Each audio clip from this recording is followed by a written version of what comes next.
Hello ဒီနေ့ကတော့စမ်းကြောင်းဇေယျသီရိလမ်းမှာရှိတဲ့ကိုရီးယားဆိုင်လေးမှာကိုရီးယားစာသွားစားကြမှာဖြစ်ပါတယ်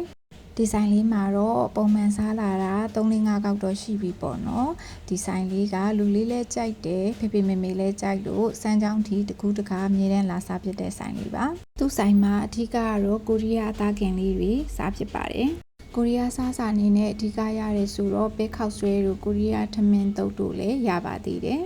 သူကဆက်လိုက်မှာလို့ရတယ်လို့တပွဲချင်းလဲမှာလို့ရတယ်ပေါ့နော်ဒီမှာဆိုရင် pork set beef set ပေါ့နော်အမဲသားဝက်သားပြီးတော့ကြက်သားဆက်လိုက်လဲမှာလို့ရပါတယ်စီဖူးနဲ့ပတ်သက်တာတွေလည်းရပါတယ်အမဲသားနဲ့ပတ်သက်တာတွေလည်းရပါတယ်ကိုရီးယားတော့ဆက်လိုက်ဆိုရင်ဈေးနည်းနည်းများတယ်လို့ခံစားရလို့တပွဲချင်းစီပဲမှာစားဖြစ်ပါတယ်ဒီဇိုင်းလေးကမောင်လူလေးရလဲကြိုက်တယ်ပေါ့နော်အဲ့တော့ကျောင်းအစင်ကျောင်းပြန်သူ့ကိုဝယ်ကြွေးဖြစ်တာပါဘယ်နာပဲရောက်စာအုပ်တုံးနဲ့အငြင်းတန်းရှိနေတဲ့ကလေးလေးပေါ့ကဲရောက်လာပါပြီဒါကတော့ဝက်3တက်သား2ပွဲစာပေါ့နော်အမှုလဲမှာထားလိုက်ပါသေးတယ်ဒီဆိုင်မှာသဘောကျတာလေးတစ်ခုကတော့သူတို့ရဲ့ service ပါ service ကရမ်းကောင်းတယ်ပေါ့နော်သူတို့ကိုယ်တိုင်ဒီမှာဆိုရင်လာကင်ပေးတယ်မိသွေးနဲ့ကင်နာဖြစ်လို့မိသွေးနဲ့မွှေးလေးနဲ့ပေါ့နော်မိသွေးမိဖို့အနံမွှေးလေးနဲ့ဝက်သားကင်လေးကတော်တော်လေးကိုစားရတာအဆင်ပြေတယ်သူတို့ကိုယ်တိုင်ကင်ပြီးတော့ကိုလည်းတက်တာပေါ့နော်ဒါကတော့ကိုရီးယားပဲခောက်ဆွဲပါတခါမှမစားဘူးခုမှဆမ်းမှာ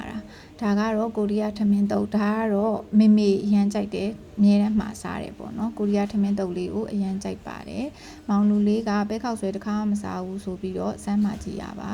ကိုရီးယားထမင်းတုပ်ကတော်တော်လေးစားကောင်းတယ်ပေါ့နော်အရန်ကြိုက်ပါတယ်အဲ့တော့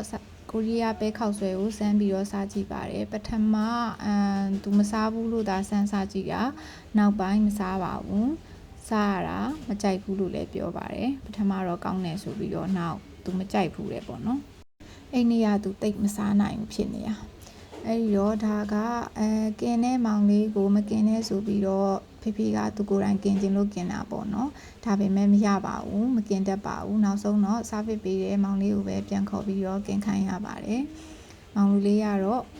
ထမင်းတုပ်လေးမြည်ကြည့်ခြင်းနဲ့ဆိုလို့ကိုရီးယားထမင်းတုပ်လေးလည်းထည့်ပြီးတော့ကျွေးပစ်ပါသေးတယ်အဓိကကတော့ကိုရီးယားထမင်းတုပ်ကိုအဲ့လိုမျိုးအရွက်တွေအများကြီးနဲ့စားရတာသဘောကျတယ်ပေါ့နော်သူတို့စီကကင်ချီလေးကလည်းအရန်စားလို့ကောင်းပါတယ်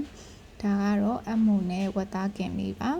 နှစ်ပွဲစာနေတယ်လို့ဆိုပေမဲ့တကယ်ကင်ပြီးညှက်လိုက်တဲ့အခါမှာတော့တာမီတာဖာ3ယောက်မနေ့စားယူရတယ်ပေါ့နော်သူတို့စီက side dish ပေးတာလေးတွေကတော့ kimchi ရဲ့ဟင်းနုနယ်ရဲ့တုပ်ရဲ့ပါတခါတလေလေပဲပင်မောက်တုပ်လေးရတတ်ပါသေးတယ်